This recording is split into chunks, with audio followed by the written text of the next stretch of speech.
बोलो। नमस्कार, खबर एक्सपर्ट में आपका स्वागत है। मैं हूं कृष्णकांत वशिष्ठ। दोस्तों, आज हम शुरू कर रहे हैं इंटरव्यू की एक सीरीज़ जिसका नाम है बात बेबाक, और इसकी शुरुआत कर रहे हैं करीब 4 दशक से ज़्यादा बॉलीवुड और करोड़ों दिलों पर राज करने वाली हेमा मालिनी जी के साथ, जिन्होंने अभिनय के क्षेत्र से कदम रखा है राजनीति के क्षेत्र में और चुना है मथुरा का मैदान, यानी कृष्ण की जन्मस्थली, जहां कण कण में एक ही नाम बसता है, राधे राधे। हेमा जी, आपका स्वागत है। थैंक यू, धन्यवाद। हेमा जी हमारे साथ हैं और उन्होंने जो शुरुआत की है राजनीति की, उनसे जुड़े कुछ सवाल उनसे करेंगे। हेमा जी, बड़ा सवाल ये है कि आपने मथुरा क्यों चुना? मुझे क्योंकि वृंदावन मथुरा से काफ़ी लगाव है, क्योंकि मैं कृष्ण के आराध्य हूँ, उनका पूजा करती हूँ।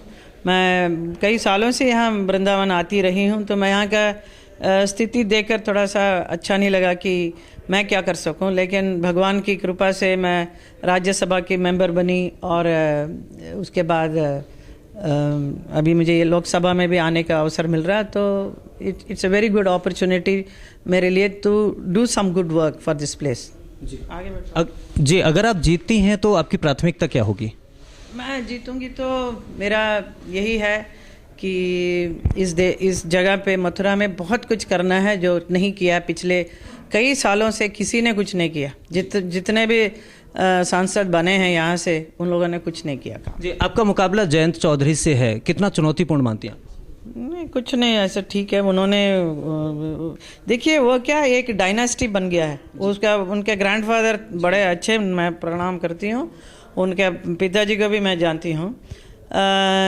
लेकिन ऐसा ज़रूरी नहीं है कि वो बाप ने जो किया है, दादा ने जो किया है, वो बेटा भी करने वाला है। क्योंकि पिछले 5 साल में वैसे उनको जिताने में भी मेरा भी हाथ रहा है। मार्ट में उनका एक बहुत बड़ा प्रोग्राम था, उसमें मैं भी आई थी और वहीं उसी स्थान से बहुत बहुत वोट मिला, ऐसा सुना। क्योंकि उस वक्त वो हमारे बीजेपी में थे, इसके लिए प्रचार किया उनके लिए। अभी वो दूसरे में गए और पिछले 5 साल में कुछ किया नहीं है, ऐसा सब लोग बोलते हैं। सब लोग, जितनी जनता है मथुरा, वृंदावन, गांव में, सब बोल रहे हैं वो जीत के चला गया, यहाँ कभी आया ही नहीं, इस तरफ देखा ही नहीं। तो ऐसा तो नहीं होना चाहिए ना। जिसका काम लिया तो बराबर करो, नहीं तो मत आओ। जी हेमा जी, मथुरा की जनता ये जानना ज़रूर चाहती है कि आप जीतने के बाद मथुरा में रहेंगी, यहाँ के काम देखेंगी, मथुरा में ही रहेंगी, इस बात की कितना आश्वस्त? मैं मथुरा में ज़रूर रहूँगी, यहाँ के काम करूँगी। हेमा जी, एक बड़ा सवाल यह है कि अभी हाल ही में मुलायम सिंह यादव का बयान आया है एंटी रेप लॉ को लेके। उस बयान पे आपकी प्रतिक्रिया क्या है? मैं उसके बारे में बाद में बात करेंगे, अभी मेरे विषय में जो बोलना पूछ लीजिए बस।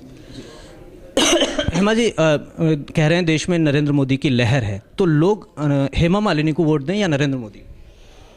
आप मुझे भी चाहने वाले बहुत हैं, नरेंद्र मोदी जी को भी चाहने वाले हैं। अगर दोनों को चाहने वाले इतने हैं तो क्यों नहीं, तो हमें वोट ज़रूर मिलेगा, ज़्यादा ही ज़्यादा।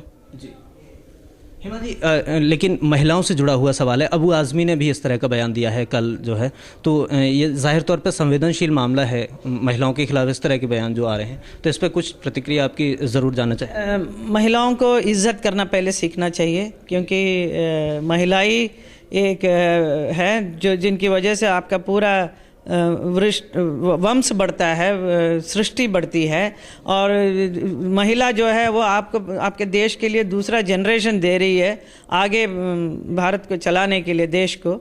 ऐसे एक महिलाओं के साथ अनाचार, अत्याचार जो होता है बड़ा, और ऐसे बात करते हैं कि हाँ ये ठीक है, इसको क्या आता है, यू नो, जो भी नुक्स निकालते हैं, जो बोलते हैं गलतियाँ, वो अच्छा नहीं है। आपको लगता है मुलायम सिंह ने जो बयान दिया है वो सिर्फ सियासत के लिए और सियासी फायदे के लिए दिया? मैं अगेन इनके बारे में आप बार बार मेरे से मत पूछिए, आप मेरे विषय में बात कीजिए। हेमा जी, सबसे बड़ी बात यह है कि मथुरा जो है, यहाँ बहुत सारी समस्याएं हैं, लेकिन एक बड़ी समस्या सफाई की, लोग यहाँ आते हैं तब शिकायत करते हैं, टूरिज्म को लेकर लोग बहुत शिकायत करते हैं, तो उस दिशा में आपने क्या बोल रहे हो ना, आप रुक जाइए। मैं यहाँ के टूरिज़्म के लिए बहुत काम करना है। यहाँ के इसको तीर्थ क्षेत्र का घोषणा करते हुए इसको इतना साफ़ सुथरा रखना चाहिए कि बाहर देश से लोग आएँ, विदेश से लोग आएँ, तो उनको लगे कि कितना सुंदर, कितना अच्छा, स्वच्छ, क्लीन जगह में आए हैं। तो मेरा मकसद यही है, सुंदर मथुरा, स्वच्छ मथुरा बनाना है।